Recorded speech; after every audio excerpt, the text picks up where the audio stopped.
My background is in account management, sales and customer success, and my current role is at a company called XREF, which is HR tech, Australian startup business.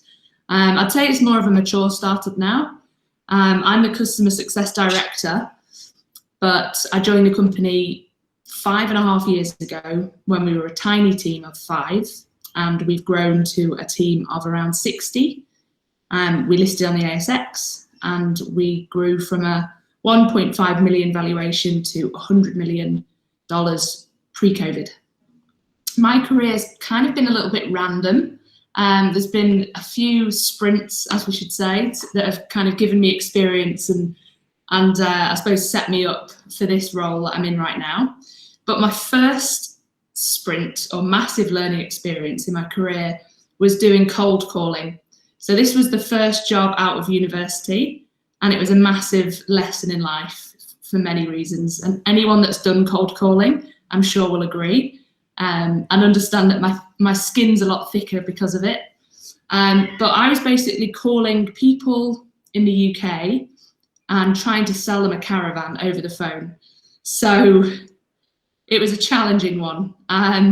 But if anything, it just taught me how to be, I suppose, resilient, and also how to handle rejection. So that was the first one. The second one was new business sales. So once I'd kind of progressed through the cold calling, I then learned how to sell face to face. And that was, again, a great learning experience for things like listening skills, how to form, I suppose, just great conversations, how to build relationships, asking the right questions, that kind of thing. From that role, I then moved into an account management role in a completely different industry. So we went from holiday homes and caravan sales to nutrition and wellness products. And I worked for a company called Win Naturally, and that was owned by Gary and Phil Neville, who were footballers or were footballers at the time for Manchester United in England. So that was a great experience because many of my clients were people like, or organisations such as Premier League clubs, the FA, the Lawn Tennis Association, and my job was to expand business. So this was the first time that I learned how to not just sell a product and move on, but retain a relationship, spot opportunities to grow, spot opportunities to build more revenue.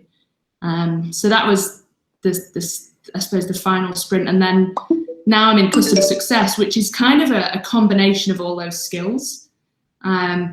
You have to kind of listen, you have to understand your customer, you have to build relationships, be empathetic, but really the core focus is growth, retention, revenue. I think the best advice is to play to your strengths. It took a while for me to, I suppose, get to know myself professionally, and that, I probably didn't identify my strengths and weaknesses that soon in my journey, and I was always probably just focusing on everything. Whereas once I understood what my true strengths were, I was able to just be, happier and more successful working on those. I wish I knew that any experience you have, you can learn from, because I've definitely beaten myself up over the years doing jobs where I didn't think I was actually learning anything or bettering myself as a person and progressing my career, where actually, if I look back now, I learned so much from all those experiences.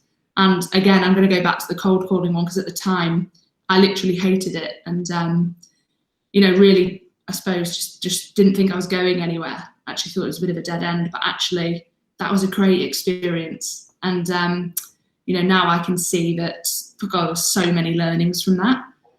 So I suppose I wish I'd have just not given myself such a hard time. I've made a few mistakes, but I think one that stands out and one that's definitely worth talking about is I hired someone into one of the businesses that I was working in, even though I didn't think that person would be right for the business, but I was under pressure to make a decision.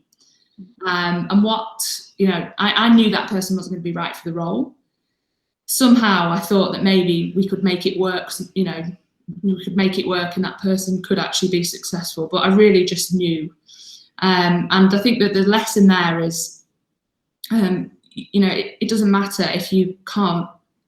I suppose it doesn't matter if you take your time to hire the right person, because by hiring someone that isn't right into the business is actually impactful on not just yourself, and not just the person you're bringing in and setting up to fail, but also the rest of the team, the rest of the business. Slows everybody down, and it just causes more problems than there were in the first place. I think the key to my success is surrounding myself with a really good network of people.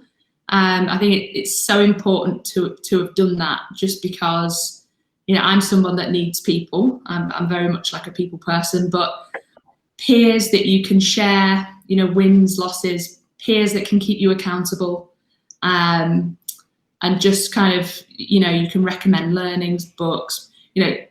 I suppose just surrounding yourself with positive people has been the key to my success.